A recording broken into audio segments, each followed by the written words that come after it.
గూడెం సత్యనారాయణ స్వామి టెంపుల్లో దర్శనం కంప్లీట్ అయిపోయినాక ఇక మేమైతే బయలుదేరినాం ఇంటికి బయలుదేరంగా రాయపట్నం దగ్గరనైతే ఆగినాం. అక్కడ ఒకటి చూస్తే చిన్నగా ఫన్నీ అనిపించింది. ఇక్కడ చూడండి, కుర్చీలు అమ్మడానికి వేస్తే బస్ కోసం వెయిట్ చేసేటోళ్ళందరూ ఇందులో కూర్చున్నారు. కుర్చీలు అమ్మే వాళ్ళు కూడా ఏమనట్లేదు. అది చూస్తే మాకెందుకో ఫన్నీ అనిపించింది అన్నట్టు. మన మాధవన్న అయితే స్ప్రైట్ అండ్ సమోసానైతే తీసుకున్నాడు. ఎక్కడన్నా మధ్యలో కూర్చొని తిని వెళ్దామని చెప్పిండు. ఇక మేమైతే అక్కడ నుంచి బయలుదేరినాం. పొలం దగ్గరనైతే లొకేషన్ అయితే చూడడానికి చాలా బాగుండే. మెయిన్ రోడ్ పక్కనే పొలం ఉంది. అక్కడనైతే కూర్చొని మంచిగా స్ప్రైట్ అండ్ సమోసానైతే తిన్నాం.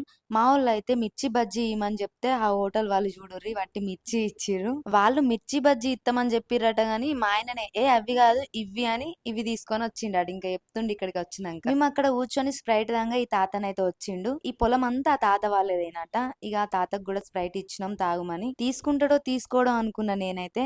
ఇయ్యంగానే తీసుకున్నాడు. చాలా మంచోడు. అట్లనే సమోసా కూడా ఇచ్చినాం. మాతో కలిసి స్ప్రైట్ తాగుతూ సమోసా తింటూ మాట్లాడుతూ ఉన్నాడు. ఈ తాతకి 85 ఏండ్లట.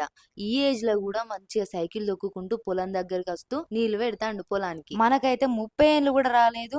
కాళ్ళ నొప్పులు, చేతుల నొప్పులు, అన్ని నొప్పులు వస్తాయి. ఆ తాతనైతే నిజంగా చాలా గ్రేట్. ఈ ఏజ్ లో ఇక్కడికి వచ్చి పని చేసుకుంటాండు. మేమైతే అక్కడ చాలా సేపే ఉన్నాం. ఆ తాతతో మాట్లాడినాం. తాత కూడా చాలా బాగా మాట్లాడిండు, మంచోడు. ఇక మేమైతే అలా పొలం దగ్గరికి పోయి పొలం లొకేషన్ అంతా చూసినాం. ఇక తాతకైతే బాయ్ బాయ్ చెప్పేసి ఇంటికైతే బయలుదేరినాం. ఇదే అండి ఇవాళటి మన షార్ట్ వీడియో. మన ఛానల్ అయితే సబ్స్క్రైబ్ చేసుకోండి.